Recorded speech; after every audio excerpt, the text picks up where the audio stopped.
श्री स्वामी समर्थ. तुम्हा सर्वांचं माझ्या चॅनलमध्ये मनापासून स्वागत आहे. बघा, आपल्या आयुष्यात आपल्याला खूप सारे संकट, संघर्ष, अडचणी, खडतर प्रवास, चांगले वाईट अनुभव, दुःख, वेदना सहन कराव्या लागत असतात. बऱ्याच वेळा आपण हतबल होतो आणि निराश होतो, अस्वस्थ व्हायला होतो.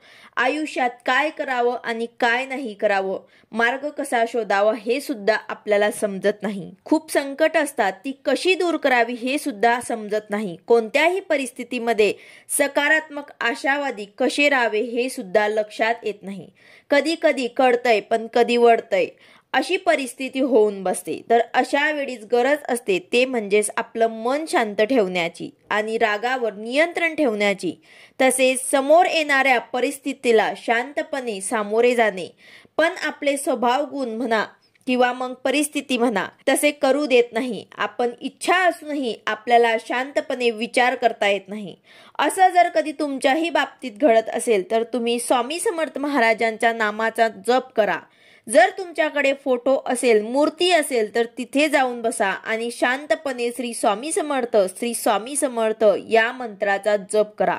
अगदी तुम्ही 5 मिनिटे जरी नामस्मरण केलं तरी तुमचं मन शांत होईल आणि पुन्हा नव्याने तुम्हाला एक आशा दिसेल किंवा मग पुन्हा नव्याने तुमचं जे काम आहे ते काम करायला तुम्ही सुरुवात करणार. आणि त्याचबरोबर कोणतीही चांगलं कामं करायचं असेल तेव्हा तुम्ही स्वामी महाराजांचा आशीर्वाद घेणं ही महत्वाचं आहे. जेव्हा आपल्या आयुष्यामध्ये खूप दुःख येतात, खूप प्रॉब्लेम असतात, त्यांना सामोरे कसं जायचं हे कळत नाही, ते फक्त तेव्हा आपल्याला त्यातून मार्ग दाखवणारे म्हणजे स्वामी महाराज असतात. असं जर तुमच्या आयुष्यात सुद्धा तुम्हाला वाटत असेल, असे काही संकट, दुःख तुमच्या आयुष्यात येत असतील तर तुम्ही सुद्धा स्वामी महाराजांच्या फोटो समोर बसून एक 5 मिनिटं स्वामी महाराजांचं नामस्मरण करा आणि बघा, तुम्हाला चमत्कार बघायला मिळेल. आता त्याचबरोबर नवीन व्यक्तींना जर स्वामी समर्थ महाराजांची सेवा करायची आहे तर ती कशी करायची आहे, सुरुवात कशा प्रकारे करायची आहे हे जर तुम्हाला कळत नसेल तर तुम्ही चॅनलला सबस्क्राईब करा, जेणेकरून तुम्हाला नवनवीन व्हिडिओ तसेच सेवा हे सर्व काही कळेल. तर बघा, आता या महिन्यामध्ये 31 मार्च रोजी आहे स्वामी समर्थ महाराजांचा प्रगट दिन. तर या दिवसापर्यंत आपल्याला 21 दिवसांची जी सेवा सांगितलेली आहे तर ते सेवा जर तुम्हाला करणं शक्य नसेल, कोणाला काही प्रॉब्लेम असतील किंवा लहान मुलं असतील ज्यांना ती सेवा करायला शक्य नसेल, अशा व्यक्तींसाठी आजच्या व्हिडिओमध्ये तुम्हाला अगदी 5 ते 10 मिनिटांची सेवा सांगणार आहे. तर व्हिडिओ पूर्ण बघा, जेणेकरून तुम्हाला संपूर्ण माहिती मिळेल. जर तुम्ही चॅनलवर नवीन असाल तर चॅनलला सबस्क्राईब करायला मात्र विसरू नका आणि व्हिडिओला लाईक करायला मात्र विसरू नका. कालच मी तुम्हाला एक सेवा सांगितली होती, 21 दिवसांची 21 पाठ आपल्याला करायचे आहे. स्वामी चरित्र सारामृताचे आपल्याला 21 पाठ करायचे आहे. आता हे सेवा ज्यांना कोणाला शक्य नसेल, पूर्ण पाठ करणं शक्य नसेल, त्यांच्यासाठी फक्त 5 ते 10 मिनिटांची सेवा मी तुम्हाला आजच्या व्हिडिओमध्ये सांगणार आहे. ज्यांना कोणाला नवीन सेवेला सुरुवात करायची असेल त्यांनी सुद्धा आवर्जून ही सेवा करायची आहे. जे आपण पारायण करतो ते संकल्पित करायचे असतात. जो आपण संकल्प करून करतो ते सेवा आपल्या कुठल्याही मनातल्या इच्छा बोला तुम्ही त्या पूर्ण होतातच. स्वामी महाराज तुम्ही कुठलीही सेवा करताय, कशा पद्धतीने करताय हे आपल्यावरती लक्ष ठेवून असतात आणि त्याचबरोबर आपल्याकडून ती सेवा करून सुद्धा घेऊन घेतात. दिवसभरामध्ये तुम्ही 5 मिनिटं किंवा जास्तीत जास्त 10 मिनिटं जर या सेवेसाठी दिले तर तुम्हाला इच्छित फलप्राप्ती नक्कीच होईल.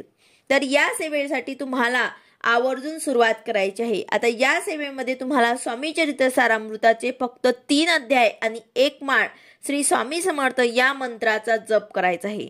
तर ही सेवा आपल्याला 11 मार्च ते 31 मार्च या काळात तुम्हाला ही सेवा करायची आहे.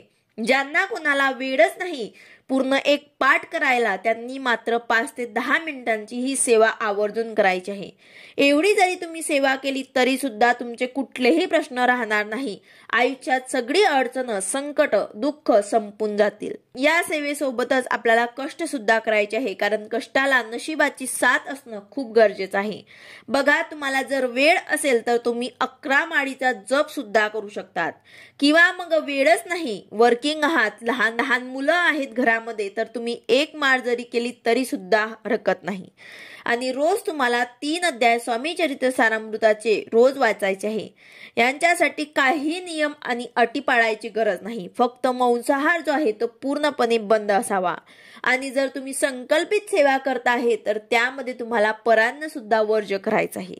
तर अशा प्रकारे आवर्जून तुम्हाला 5 ते 10 मिनिटांची ही सेवा करायची आहे। आता हे सेवा तुम्हाला कधी करायची, तर ही सेवा तुम्ही सकाळ, दुपार, संध्याकाळ कधीही तुम्ही करू शकतात। फक्त 12 ते 12:30 या दरम्यान आपल्याला कुठलीही सेवा करायची नाही। तुम्ही अगदी रात्री जरी ही सेवा केली 7-8 पर्यंत तरी सुद्धा चालेल। यानंतर या सेवेची मांडणी तुम्हाला करावी लागेल का, तर अजिबात नाही। तुमच्या देवघरात स्वामींचा फोटो आहे, तिथेच बसून तुम्हाला ही सेवा करायची आहे। तसेच सकाळ संध्याकाळ स्वामींना नैवेद्य सुद्धा तुम्हाला आपल्या घरामध्ये दाखवायचा असतो, तर तो तुम्हाला दाखवायचा आहे। सेवेला सुरुवात करण्याआधी केंद्रात किंवा मठात जा, एक नारळ, खडी साखर ठेवून स्वामींना प्रार्थना करा आणि या सेवेला सुरुवात करा। आता मध्येच जर सुतक आणि विटाळ आलं तर तुम्ही ग्रंथ वाचू शकत नाही, पण नामस्मरण करू शकतात। नामस्मरण करण्याला कुठलंही बंधन नाही। तुम्ही कुठेही कशाही पद्धतीने स्वामींचे नामस्मरण करू शकतात। 5 ते 10 मिनिटं तुम्हाला अशा वेळेस सुद्धा नामस्मरण करायचं आहे, कारण नामस्मरणाला कुठलंही बंधन नाही। आपण स्वामींची सेवा उठता बसता कुठेही करू शकतात। तर अशा प्रकारे तुम्हाला स्वामी समर्थ प्रगट दिनापर्यंत 21 पाठ करणं जर तुम्हाला शक्य होईल तर ते आवर्जून तुम्हाला सेवा करायची आहे। 21 संकल्पित पाठ जर तुम्ही स्वामी समर्थ प्रगट दिनापर्यंत केले तर नक्कीच तुमची इच्छा जी आहे ते पूर्ण होईल। त्याचबरोबर ज्यांना कोणाला वेळ नाही त्यांनी ही सेवा केली तरी सुद्धा चालेल। तर अशा प्रकारे 5 ते 10 मिनिटं आपल्याला 24 तासामधनं फक्त 5 ते 10 मिनिटं आपल्याला स्वामींच्या सेवेसाठी द्यायचे आहे। बघा, जर तुम्ही 5 ते 10 मिनिटं सुद्धा ही सेवा केली तर तुम्हाला आयुष्यामध्ये कसलीही कशाचीच कमी पडणार नाही। स्वामी तुमच्या प्रत्येक इच्छा पूर्ण करतील। तुमच्या आयुष्यामध्ये कुठलीही अडचण, संकट, दुःख येणार नाही। व्हिडिओ आवडला असेल तर लाईक करा, शेअर करा, सबस्क्राईब करा। भेटूया अशाच नवीन व्हिडिओ सोबत। श्री स्वामी समर्थ।